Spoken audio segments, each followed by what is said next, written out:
मेरे प्रिय विद्यार्थियों, सुप्रभात। स्वागत है आपका ऑनलाइन स्टडी में। और आज आप हिंदी पाठ्य पुस्तक क्षितिज का प्रथम पाठ पढ़ेंगे। प्रथम पाठ के अंतर्गत हैं महाकवि सूरदास। प्यारे बच्चों, सूरदास के विषय में आज कौन नहीं जानता।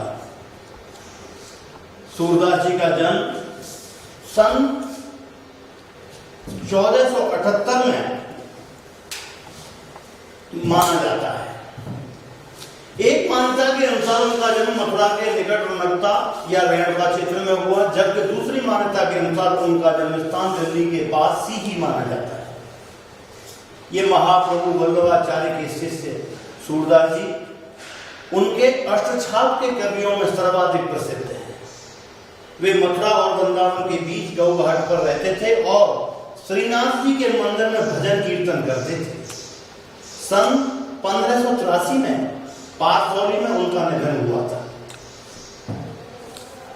जन्म से अंधे थे, लेकिन कुछ किंवदंती है कि किसी सुंदर स्त्री को देख करके उनका मन भटक गया, इसलिए उन्होंने स्वयं अपनी आंखें फोड़ ली। कुछ भी हो, लेकिन श्रीनाथ जी के मंदिर में वो प्राप्त है और साय रोजाना नए नए पद बना करके भगवान की स्तुति किया करते थे, श्री कृष्ण की। उनके 3 ग्रंथों सूरसागर, साहित्य लहरी और सूरसारावली में सूरसागर ही सर्वाधिक लोकप्रिय हुआ। कहा जाता है कि सूरसागर में 1 लाख से ज्यादा पद है। खेती और पशुपालन वाले भारतीय समाज का दैनिक अंतरंग चित्र और मनुष्य की स्वाभाविक वृत्तियों का चित्रण सूर की कविता में मिलता है। सूर वात्सल्य और श्रृंगार के श्रेष्ठ कवि माने जाते हैं। कृष्ण और गोपियों का प्रेम सहज मानवीय प्रेम की प्रतिष्ठा करता है। सूर ने मानव प्रेम की गौरव गाथा के माध्यम से सामान्य मनुष्यों को हीनता बोध से मुक्त किया, उनमें जीने की ललक पैदा की। उनकी कविता में ब्रज भाषा का निखरा हुआ रूप है। वह चली आ रही लोकगीतों की परंपरा को ही श्रेष्ठ कवि है। क्षितिज में यहां सूरसागर के भ्रमर गीत से 4 पद लिए गए हैं। कृष्ण ने मथुरा जाने के बाद स्वयं लौटकर उद्धव जी के जरिए गोपियों के पास संदेश भेजा था और उद्धव जी ने निर्गुण ब्रह्म एवं योग का उपदेश देकर गोपियों की विरह वेदना को शांत करने का प्रयास किया। गोपियां ज्ञान मार्ग की बजाय प्रेम मार्ग को पसंद करती थी, इस कारण उन्हें उद्धव का शुष्क संदेश पसंद नहीं आया। तभी वहां एक भौरा आ पहुंचा और यहीं से भ्रमर गीत का प्रारंभ होता है। गोपियों ने भ्रमर के बहाने उद्धव पर व्यंग्यबाण छोड़े, अर्थात भ्रमर के माध्यम से उद्धव जी को ताने मारे। पहले पद में गोपियों की यह शिकायत सही लगती है कि यदि उद्धव कभी प्रेम के धागे से बंधे होते तो वे विरह की, जुदाई की वेदना को महसूस अवश्य कर पाते। दूसरे पद में गोपियों की यह स्वीकारोक्ति है कि उनके मन की अभिलाषाएं मन में ही रह गई। कृष्ण के प्रति उनके प्रेम की गहराई को अव्यक्त करती हैं। तीसरे पद में वे उद्धव की योग साधना को कड़वी ककड़ी जैसा बताकर अपने एकनिष्ठ प्रेम में दृढ़ विश्वास प्रकट करती हैं। चौथे पद में उद्धव को ताना मारती हैं कि कृष्ण ने अब राजनीति पढ़ ली है। अंत में गोपियों द्वारा उद्धव को राजधर्म यानी प्रजा का हित याद दिलाना सूरदास की लोक धार्मिकता को दर्शाता है। जब भगवान कृष्ण मथुरा चले गए और पीछे गोपियां उनके प्रेम में, उनकी जुदाई में तड़प रही थी, उसका जो चित्र वर्णन सूरदास जी ने किया है वो देखने लायक है। ऐसे वर्णन को देखकर के कुछ लोग ये कहते हैं कि ये जन्मांध नहीं हो सकते। तो ये दूसरी जो किंवदंती है कि उन्होंने किसी सुंदर नारी को देखकर मन भटक जाने से अपने नेत्र फोड़ लिए, क्योंकि उन्होंने नेत्रों को ही इसका कारण माना। तो चलिए आइए विद्यार्थियों, पहला पद देखिए। ऊधो तुम हो अति बड़ भागी, ऊधो तुम हो अति बड़ भागी, अपरस रहत स्नेह तगाते, नाहिन मन अनुरागी, ऊधो तुम हो अति बड़ भागी। गोपियां उद्धव से कहती हैं, जब उद्धव ने गोपियों को निर्गुण ब्रह्म की उपासना का उपदेश दिया और कृष्ण भक्ति छोड़ने के लिए कहा, तब गोपियों ने उद्धव से व्यंग करते हुए कहा कि हे उद्धव, आप तो बड़े ही भाग्यवान हो, आप स्नेह रूपी तगायन, प्रेम रूपी धागे से निर्लिप्त हो, यानी उसका स्पर्श भी नहीं हुआ, यानी प्रेम रूपी धागे से आप छुए भी नहीं हो, और ना ही मन अनुरागी, और न तो नहीं आपका मन किसी से प्रेम करने वाला है, अनुराग करने वाला है। आप तो बिल्कुल ऐसे हैं जैसे पुरैन पात रहत जल भीतर, तारस देहन दागी, ज्यों जल माह तेल की गागरे, बूंदन ताको लागी, ऊधो तुम हो अति बड़ भागी।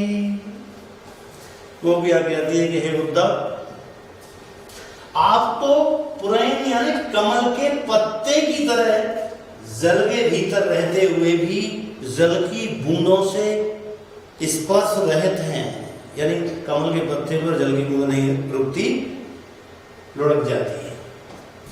तारस देहन दागी, उसके रस से, उसके जल से आपके शरीर पर एक दाग भी नहीं लगा, जैसे जल के एक भी बूंद कमल के पत्ते पर दाग नहीं छोड़ती। आप तो ऐसे हैं हे उद्धव, जैसे जल के अंदर तेल की किसी चुपड़े हुए तेल के घड़े को अगर हम डुबोएं तो उस पर एक भी बूंद नहीं लगती, एक भी बूंद नहीं ठहरती, वैसे ही आप भगवान कृष्ण के पास रहते हुए भी उनके प्रेम और भक्ति से बिल्कुल अछूते रहे। इसी को आगे बढ़ाते हुए गोपियां कहती हैं उद्धव से कि हे उद्धव, प्रीति नदी में पाँव न बोर्यो, दृष्टि न रूप परागी, सूरदास अवलाहम घोरी, गुरु चाटी जो पागी, ऊधो तुम हो अति बड़ भागी। गोपियां कहती हैं कि हे उद्धव, आपने प्रेम रूपी नदी में अपना पैर भी नहीं डुबोया है, आपकी दृष्टि किसी के रूप सौंदर्य को देख करके मुक्त नहीं हुई है। सूरदास जी गोपियों के माध्यम से कहते हैं कि गोपियां कह रही हैं कि हे उद्धव, हम अबला भोरी, यानी हम तो बिल्कुल बलहीन नारियां हैं, स्त्रियां हैं, लेकिन जैसे गुण से चींटी चिपक जाती है और फिर छूटती नहीं है, ठीक हम भगवान कृष्ण के प्रेम और भक्ति से ऐसे चिपट गई हैं जैसे चींटी गुड़ से चिपक जाती है। अब वो चींटी जैसे गुड़ से छूटती नहीं है, ठीक हम भगवान कृष्ण के प्रेम और भक्ति से नहीं छूट सकती। इसलिए हे उद्धव, आपका ये योग संदेश, आपका ये निर्गुण भक्ति का उपदेश हमारे मन में नहीं बैठता, हमें इससे बहुत कष्ट होता है। और अगले पद में देखिए गोपियां क्या कहती हैं। गोपियां उद्धव से कह रही हैं कि हे उद्धव, मन की मन ही मांझ रही, कहिए जाए कौन कहूँ धो, नाही परत कही, मन की मन ही मांझ रही। हे उद्धव, मन की मन के अंदर ही रह गई हमारी तो अभिलाषा, हमारी तो इच्छा मन के अंदर ही रहेगी। हे उद्धव, अब कौन जाकर के भगवान कृष्ण से हमारी अभिलाषा को कहेगा? अब इसकी कोई भी जान नहीं पड़ता, हमको फर्क नहीं पड़ता कि कौन हमारे संदेश को जाकर के कहेगा। अवध आधार आसावन की, तन मन व्यथा सही, अवैन जोग सनेसन सुन सुन, विरहिन विरह दही, ऊधो मन की मन ही मांझ रही। समय आधार है हमारे जीवन का, हमारे अंदर उनके भगवान कृष्ण के वापस आने की आस है, और समय निकलता जा रहा है, समय बढ़ता जा रहा है। हमारे तन में और मन में जो व्यथा है, जो कष्ट है, वो हम सह रहे हैं। हमने खूब तन मन से कष्ट सहा है कि भगवान कृष्ण एक दिन लौट के आएंगे, लेकिन उनके आने की जगह आप आ गए प्रभु, और आपने आकर के ये जो योग के संदेश सुनाए हैं, इन योग के संदेशों को सुन सुन करके हम विरह की, वियोग की, जुदाई की, विरह वेदना में, आग में और ज्यादा जलने लगी है, जल रही है। चाहत हुती गुहार जितहते, उतते धार बही, सूरदास अब धीर धरन क्यों, मर जादा न लही, मन की मन ही मांझ रही। गोपियां कह रही हैं उद्धव से, हे उद्धव, चाहत हुती गुहार जितने थे, हम जहां से, जिस मार्ग से पुकार पुकार करके भगवान कृष्ण को ये चाह रही थी कि भगवान कृष्ण इधर से आएंगे, उधर से हे उद्धव जी, आपके योग की, आपके निर्गुण ब्रह्म की उपासना का जो संदेश है, उसकी धार बहने लगी है। बजाय भगवान कृष्ण के प्रेम की धार बहने के स्थान पर आपके योग शिक्षण की, योग संदेश की धार बहने लगी है। सूरदास जी कहते हैं कि गोपियां कह रही हैं उद्धव जी से कि उद्धव जी, अब धीर धरें क्यों, कि अब हम क्यों धैर्य रखें, अब हम क्यों धैर्य रखें, क्योंकि भगवान कृष्ण ने अपने प्रेम की मर्यादा को नहीं रखा, अपने प्रेम के मान सम्मान को नहीं रखा। तो प्रिय विद्यार्थियों, आज के लेक्चर में ये दो पद आपने पढ़े हैं, और अब इसके बाद में इसका काठिन्य निवारण किया जा रहा है, अर्थात कठिन शब्द दिए जा रहे हैं।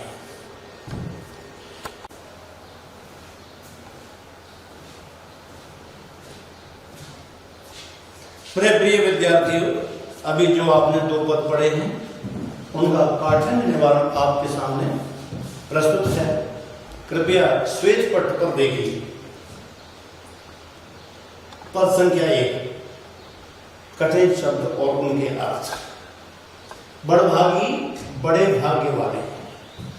तगा, धागा। दागी, धब्बा। पांव, पैर। परागी, मुग्ध होना। अपरस, अछूते या स्पर्श रहित, निर्लिप्त। पुरैन, कमल। पात, पत्ता। माह, में। बोरियो, डुबोया। गुहार, पुकारना। पद संख्या 2, कठिन शब्द और उनके अर्थ। आधार, आधार। विथा, व्यथा या कष्ट। विरह, वियोग या जुदाई। हुती यानी थी। उत, वहां। नलही, नहीं रखी। आवन, आगमन। विरहिणी, वियोगिनी। दही यानी जल रही। जितहिते, जहां से। धार, योग की प्रबल धारा, इस पद के अनुसार, और वर्णाधार में इस धारा होता है। अब इसके बाद में प्यारे विद्यार्थियों आपको बोध प्रश्न दिए जा रहे हैं। प्रश्न और उत्तर इस रूप में, और अंत में आपको दिया जाएगा गृह कार्य। गृह कार्य के अंतर्गत जो प्रश्न दिए जाएंगे उन्हें आपको अपने घर पर बैठ करके हल करना है। ओके विद्यार्थियों, आपका दिन शुभ हो।